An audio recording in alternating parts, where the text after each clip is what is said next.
bom dia. Queria começar te agradecendo por estar aqui no AgriShow com você, nessa troca de figurinhas da AgriShow com a Embrapa. E eu queria começar te perguntando o seguinte: dia 26, agora, a gente está comemorando a criação da Embrapa. Que mudanças, que evoluções que a gente percebe da criação até hoje, 2020, nesse cenário que a gente está se posicionando como protagonista do agro mundial? Ok, Thiago. Primeiro, obrigado pela oportunidade de falar com todos vocês que nos acompanham aqui no canal AgriShow com você. É verdade, no dia 26 a Embrapa comemora 47 anos de existência. Eu digo que são 47 anos muito bem vividos. A Embrapa, ela teve um protagonismo muito importante junto com outras instituições públicas e, obviamente, o produtor e o setor privado empresarial brasileiro nessa fantástica transformação que houve na agricultura, na pecuária, no setor florestal, enfim, no agronegócio como um todo, ao longo dessas últimas quase 5 décadas, né? É interessante, Thiago, que muitas das pessoas que estão nas cidades não conhecem o que aconteceu no Brasil, que é um motivo de orgulho para todos nós, né? O Brasil, na década de 70, ele era um importador líquido de alimentos, né? Ele vivia em insegurança alimentar. O que é insegurança alimentar? É você não ter acesso a alimento em quantidade e qualidade para atender às necessidades básicas da sua população. O Brasil, na década de 70, ele era conhecido só como um produtor de café, de açúcar e cacau, importava milho, importava leite, importava carne, arroz, feijão, trigo em enorme quantidade, muito mais do que hoje. E aí o Brasil tomou a decisão de estabelecer uma instituição como a Embrapa, que ao longo dessas últimas quase 5 décadas se dedicou a desenvolver tecnologia para a agricultura tropical, baseada em ciência. Então, esse é um ponto importante, Thiago, e todos que nos acompanham aqui no AgriShow com você, saber que a agricultura brasileira ela é baseada em ciência. Nós realmente conseguimos desenvolver um modelo de agricultura que é competitivo e é sustentável nos trópicos, e que torna o Brasil hoje o maior produtor, um dos maiores produtores de alimentos, fibras e bioenergia. Então, eu digo que é uma saga, sabe, Thiago? É uma saga que nós vivemos nesse país. É uma história muito linda e que a gente precisa contar mais. A gente consegue indicar, Moretti, o que o Brasil ensina para o mundo quando a gente fala de desenvolvimento no agro? Sem dúvida, Thiago. Nós tivemos a capacidade de transformar solos ácidos e pobres, que são os cerrados brasileiros, e nós estamos falando em 204 milhões de hectares, né, de cerrados. Nós transformamos os cerrados em terra fértil. E os cerrados hoje são realmente um dos grandes celeiros, né, da produção de alimentos do mundo, não só do Brasil, mas do mundo, né? Então, esse é um primeiro pilar que está na base do desenvolvimento da agropecuária brasileira ao longo dessas últimas 5 décadas e que pode servir de modelo. O segundo pilar é a tropicalização de cultivos e de animais. Então, nós trouxemos a soja, que é originária da região da Manchúria, na Ásia, na China, né? Sim. E iniciamos lá na década de 70 produzindo soja no sul do Brasil e hoje produzimos a soja tropical em todo o território brasileiro, né? Mas aí quem nos acompanha aqui no AgriShow com você pode pensar, mas eu não como soja, né? Então vamos falar de trigo, né? Vamos falar de trigo. Então, quando a gente fala em trigo, as pessoas pensam em pão, pensam em massa, pensam em bolo. Pois bem, o Brasil fez a mesma coisa com o trigo. né, ele trouxe o trigo, né, para o Brasil, plantou, enfim, na região sul do Brasil, que é a mais adaptada à região, né, de clima temperado, mas por Sim. meio de melhoramento genético, trouxe o trigo para o Cerrado. Hoje nós já temos 130 mil hectares de trigo, produzidos no Cerrado brasileiro, que é o trigo tropical, né, que é uma produtividade média em torno de 3 toneladas, 3,2 toneladas, e quando irrigado, chega a valores assombrosos aí de até 8 toneladas por hectare, né? Fizemos isso também com o gado indiano e o gado europeu, né? Nós trouxemos o gado indiano, trouxemos o gado europeu para o Brasil e tropicalizamos essas duas raças de animais e, inclusive, produzimos um híbrido chamado Girolando, né? Que esse, Tiago, não estava na Arca de Noé, né? Essa foi uma invenção brasileira, né? 100% então, nacional. Exatamente. Então, o segundo pilar é a tropicalização de cultivos e de animais. E o terceiro pilar, que também serve como um modelo para outros lugares do mundo, né, é o desenvolvimento de uma plataforma de produção sustentável. É você utilizar a fixação biológica de nitrogênio, e hoje o Brasil, graças a essa tecnologia desenvolvida pela Embrapa, no final dos anos 80, início dos anos 90, o Brasil produz 35 milhões de hectares de soja, aproximadamente 35 milhões, sem necessidade de colocar 1 grama de adubo nitrogenado. Então, só essa tecnologia, Tiago, e aqui é importante, nos 47 anos da Embrapa, nós vamos lançar uma publicação que é o Balanço Social. Há 23 anos a Embrapa faz isso, que mostra para a sociedade, é uma prestação de contas para a sociedade, do que nós estamos fazendo na Embrapa com o dinheiro, né, dos impostos de cada cidadão e o quanto que nós estamos devolvendo para a sociedade. Depois eu falo um pouquinho mais em detalhes do balanço social, mas só essa tecnologia para a cadeia produtiva da soja, na safra 17-18, trouxe uma economia para o Brasil de 13 bilhões de dólares que o Brasil deixou de gastar com adubo nitrogenado, né? Sem contar na economia que nós também tivemos da não emissão de gases de efeito estufa na atmosfera. Quer dizer, além de economizar dinheiro, é uma tecnologia sustentável, né?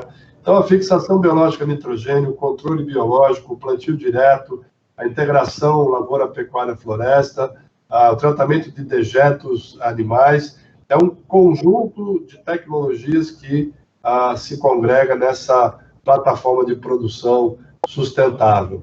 Então, são esses 3 pilares, né, que estão aí na base do desenvolvimento da agropecuária brasileira nessas últimas décadas, que eu não tenho dúvida nenhuma que servem de modelo para outros lugares do mundo. Moratti, vamos falar um pouquinho dos detalhes do documento que vocês vão lançar, aproveitar que a gente já começou a falar deles. O que você já pode adiantar nesse relatório que vai ser apresentado? Bom, o Balanço Social é um documento que nós publicamos anualmente, está na sua 23ª edição, e ele é, como eu disse, é quase como se fosse uma prestação de contas da Embrapa para a sociedade. Então, o que nós fizemos com cada real que a sociedade brasileira colocou aqui em 2019? Nós acompanhamos um conjunto de 160 tecnologias e 220 cultivares, de hortaliças, de frutas, de grãos, de pastagens, né? E 160 tecnologias. E fazemos o cálculo, né, de quanto isso trouxe de retorno para a sociedade brasileira. Então, o número que melhor define esse balanço social é o seguinte: para cada real que a sociedade brasileira colocou na Embrapa em 2019, a Embrapa devolveu para a sociedade R$ 12,29. Então, é uma taxa de retorno espetacular, que demonstra claramente que vale a pena investir em pesquisa, em desenvolvimento, em ciência agropecuária, né? Então, esse balanço social é um documento muito robusto, ele fica disponível na internet. Moratti, a gente falou há pouco de fixação de nitrogênio, melhoramento genético, ILPF, pegada de carbono também. Para quem não está acostumado, podem parecer termos e explicações muito complexas, ciência de foguete, mas elas estão aplicadas no dia a dia do pequeno, médio e grande produtor, certo? Certo, Tiago.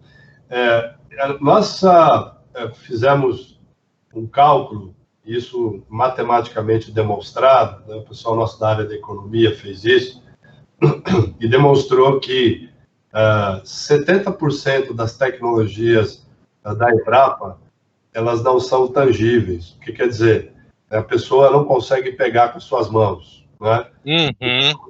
Então, é um sistema de produção, de integração, lavoura, pecuária e floresta, é um manejo integrado de pragas em cadeias produtivas-chave, como é a questão da soja, do milho, do arroz, do feijão, do trigo, é um manejo de irrigação para a produção de hortaliças, é um manejo de fertilizantes para a cadeia de grãos, para a cadeia de frutas. Então, essas são tecnologias que você chega lá, né, por exemplo, no produtor de alface, e ele está produzindo alface, às vezes ele está usando uma semente de uma empresa X, que não necessariamente é parceira da Embrapa, e você não enxerga, você não consegue ver, porque não tem ali uma logomarca de quem desenvolveu aquele método de manejo de irrigação, ou de controle de pragas, ou de fertilidade. Por outro lado, Tiago, 30% das tecnologias, elas são tangíveis, né? Então, são, por exemplo, hoje, a Embrapa, ela tem quase metade de todo o feijão que é plantado no Brasil, e nós consumimos feijão no nosso dia a dia, né? Mais especificamente, 49% do feijão produzido no Brasil é produzido com materiais desenvolvidos pela Embrapa, é genética da Embrapa. 19% do sorgo, 17% do trigo, e por aí vai. Nós temos também todo o trabalho de melhoramento de pastagens, de forrageiras. Então, nós temos vários capins hoje, tanto para a produção, para pisoteio, quanto para silagem, na produção de leite, nós temos o BRS Curumim, o BRS Capiaçu, na produção para gado de corte, o BRS Mombaça, o Paiaguás, o Zuri, enfim, essas são tecnologias tangíveis, que o produtor vai e pega na mão lá um pacotinho de semente e está lá, genética Embrapa, né? E isso perpassa por todas as cadeias do agro, né? Então, é assim que a Embrapa contribui para o desenvolvimento sustentável da agropecuária brasileira. Legal. Moratti, vocês têm alguma perspectiva de desenvolvimento do agro para os próximos anos? O que está se desenhando para o futuro? Sim. Nós temos um trabalho que conduzimos desde 2012, que é como se fosse um think tank, quer dizer, é uma estrutura que fica aqui em Brasília e também espalhado pelas nossas unidades descentralizadas, onde nós modelamos futuros possíveis, né? Ele chama AgroPensa, e baseado em estudos que nós temos das Nações Unidas, né, nós vamos até 2030 ter 8,5 bilhões de pessoas. Nós vamos aumentar algo em torno de 35% a demanda por alimentos, 40% a demanda em energia e 50% a demanda por água. E eu não tenho dúvida que o Brasil ele vai desempenhar um papel extremamente importante, estratégico, em alimentar esses 8,5 bilhões de pessoas. Hoje o Brasil já alimenta 1 em cada 5 habitantes da Terra.